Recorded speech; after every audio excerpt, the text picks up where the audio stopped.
Dame Lillard dropped 71. Were you impressed? Oh, just like okay. How about Donovan Mitchell? He got 71 early in the season too. Were you impressed with that? Yeah, Yeah, another I think I contest. was. Yeah, yeah. Okay.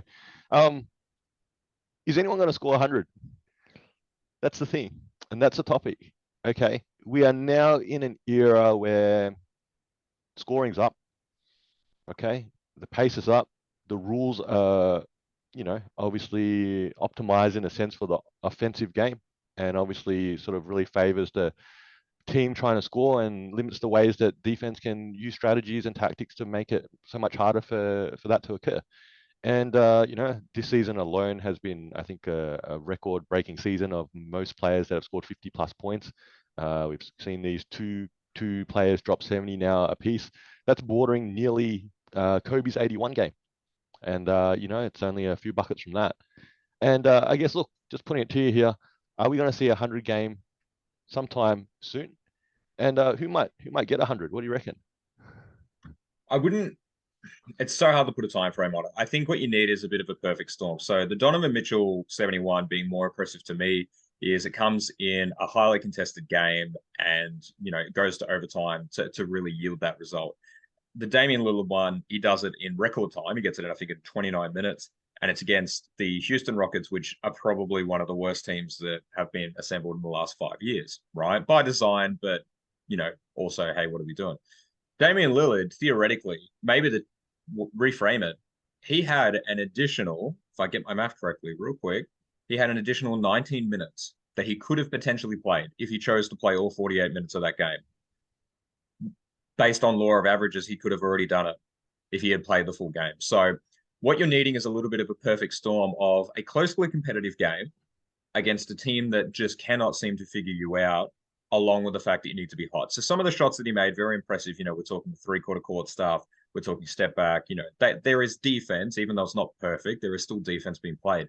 So can someone score 100? Yes. Damian Lillard would be up there.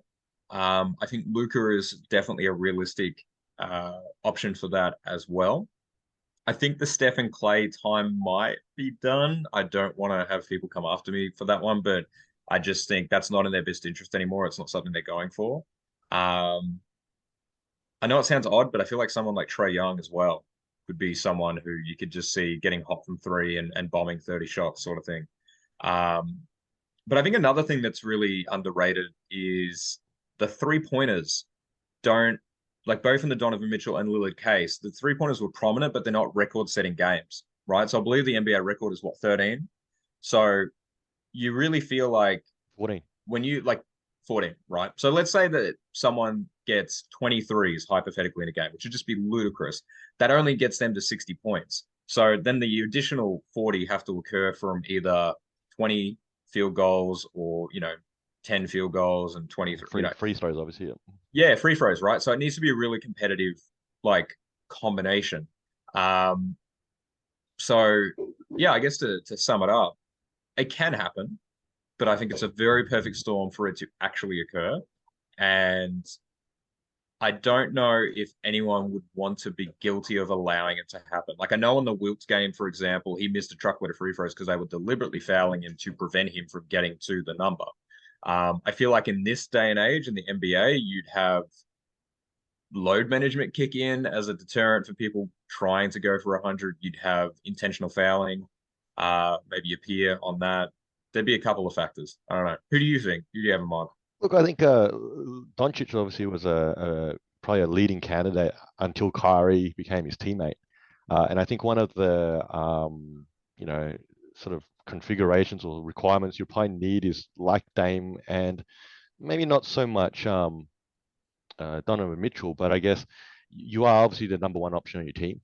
And potentially due to injuries or just your lack of teammate depth or whatnot, that you're also probably options 2, 3, and 4, maybe even on the offensive end.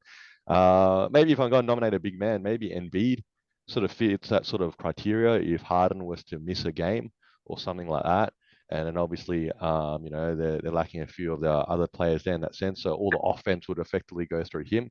But you're right, they would need to stroke, like you said, in the extreme sort of circumstance of say 23, is that still 60 points there? Maybe you need another 20 free throws, and then you're only at 80, and then you still got to have to make a whole bunch of, 2-pointers as well somewhere along the line. So, look, I don't know. I think it's just a topic to touch upon here, but look, I don't know if I feel confident I'm going to see someone beat 100 points in my lifetime.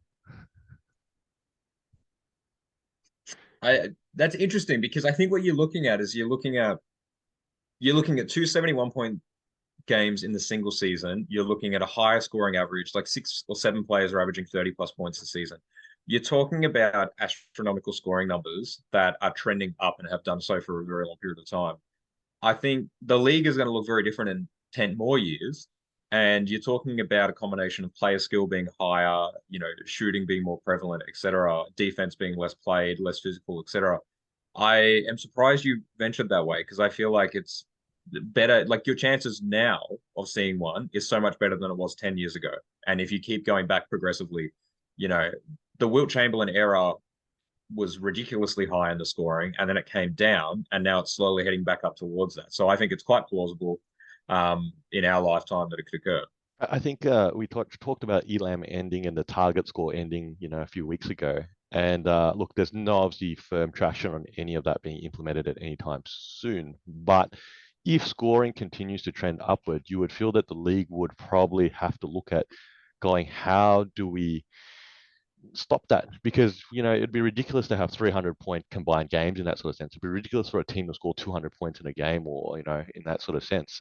So I think if scoring continues to trend upwards and they were to modify the way a game ended, maybe a overtime period was played to a set score or something like that, which probably would be a place you could apply the target score ending.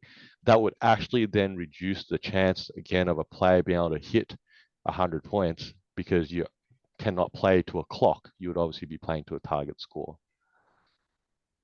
But I guess before we run out of time, Dame Lillard did it in 29 minutes. So he had, as I said, another 19 minutes of regulation to get those points. So even with an Elam landing in the overtime, I still think it's more plausible now than it ever was.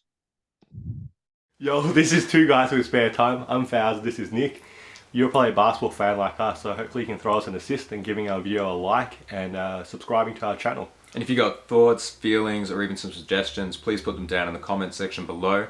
And thank you for using your spare time to watch us in our spare time.